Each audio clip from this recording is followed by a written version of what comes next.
Tak čaute ľudia, pokiaľ si ma pamätáte ešte z minulého videa, tak viete, že tento dom je prekliatý. Odtedy, čo som to video zariadil, sa už našťastie nič podobné nestalo. Ale odtedy, ak som si objednal nový nábytok, sú tu furt nejaké divné výkriky a nemôžem kvôli tomu spať. Fakt ma to straší, neviem čo to je ako... Zasa to tu bolo! Ako čo to je ľudia? A zasa! V živote som nič podobné nepočul! Čo to ako... Sakra! Ja mám dosť ľudia. Ako ja mám úplne dosť, ja to idem preveriť. Ja mám úplne dosť, akože... Ako úplne ja mám dosť. Čo to je za zvuky? Tu je tá skrina, ktorú som si objednal. Furt sa otvárala. Tak som na ňu položil tehu, aby sa už neotvárala. Ale ako ja neviem. To sú katastrofálne zvuky. Ja neviem ani skadiaľ to ide. Ja neviem, či niečo vidíte. Ale ako naozaj to je katastrofa. Pozriem sa tu. Čo to ako je. Ale ako ja neviem, čo si mám pod tým predstavovať ľudia. To je ako katastrofa.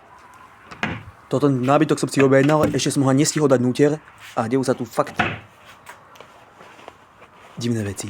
Ja si neviem, čo si mám o tom ľudia mysleť, ako ideme ani čo mám hovoriť, to je fakt strašné, čo sa mi tu deje. A to hovorím. Ja neviem, ľudia. Potom sa sem ešte... Čo to bolo? Tam sú klince. Tam nemali byť. Ja fakt neviem, čo to je, ľudia. To je fakt strašné. Idem sem. Čo to ako? Pozriem sa do tejto skrine. Pokiaľ niečo zistím. Dúfam, že to nie je nič. Dúfam, že to je len nejaké zviera. Dúfam, že to je len zviera od susedov. A fakt tie výkriky sú fakt silné. Fakt sú tu počuť. Ja neviem. Pozriem sa sem. Nič tu není. Neviem, čo to znamená. Počkej, čo to...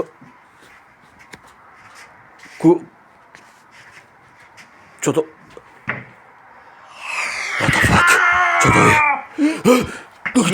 Ľudia!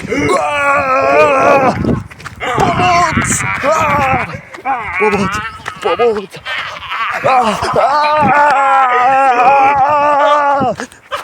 Pomoc!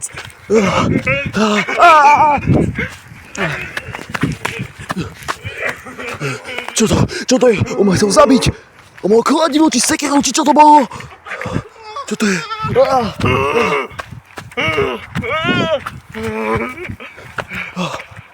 Pomoc! Čo to je?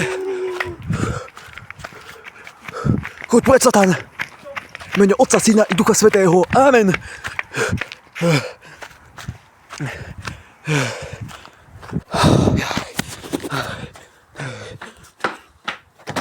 Ok, ľudia. Podarilo sa mi dostať dnu. Podarilo sa mi utiecť. On sa strepal. Neviem, čo mi je. Ja sa rýchlo zamknem. A volám políciu. O ďalšom vývoji situácii mám tam vedieť. Teda pokiaľ prežím, ľudia. Ja neviem, čo to je.